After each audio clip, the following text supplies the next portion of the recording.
Hey, it's Mr. Keys, and today we're going to take a look at some drum techniques to really beef up our beats, and we're going to focus on the bass drum and the snare drum. The first concept that we're going to look at is known as the shadow, and that's going to be today's topic.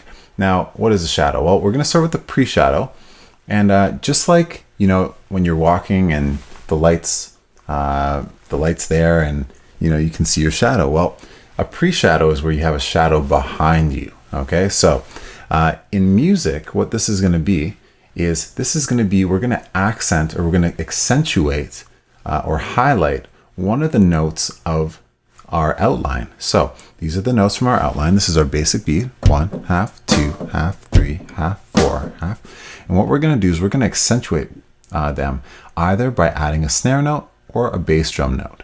All right, so we'll start with adding a bass drum note. So this is the note we want to accentuate. So we're going to accentuate in the grid before this one. So I'm going to fill in this one, and this is going to be the shadow to this note. All right, so it's going to sound like this: 1 and 2 and 3 and 4 and 1 and 2 and 3 and 4 and. Okay, so now we've added a shadow there. We can add shadows in other places. So remember, we're doing pre-shadows, so before a note. So let's say we want to accentuate this note with a snare. Okay, and remember, we can use either snare or bass drum.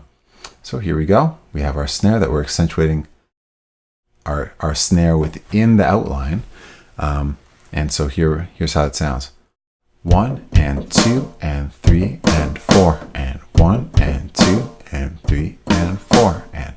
So you're noticing when I get to the end here, I loop right around and repeat the pattern. Now, if you recall, our patterns are to be in phrases, so 4 bars of music. This is only a 1 bar pattern, so we want to kind of combine 4 of these together. Now, can you change your pattern within the phrase? Yes, you can, but you want there to be some consistency. You don't want it to be too different. Otherwise, it starts sounding weird. So, all right, let's try another pattern. So that's the first one. Let's say we want to accentuate this one with a snare this time. Okay, and then we'll accentuate this one with a snare. And I'm just going to show you what happens if we have too much snare, or, you know, we fill in too many parts. It starts to sound a little bit heavy. Okay, so I'm going to accentuate that with that. And then this is going to be a shadow. Now remember, we're going back to the beginning. So this is going to loop right back around and accentuate this bass. So here's how this sounds. It's not going to be pretty. 1 and 2 and 3 and 4 and 1 and 2 and 3 and 4 and. All right. One thing to note is that when you accentuate a note with shadows, you want the velocity of that shadow to be lower. So let's say the velocity of this one right here is 100. Well, we want maybe our shadow to be 60. Okay, all of our foundational notes should be higher, and all of our shadows should be lower, because they're not the focus, they're the shadow. The person is always the focus, not the person's shadow. All right, let's go on to the next topic. And this is known as the post shadow. So pre meant before, post means after.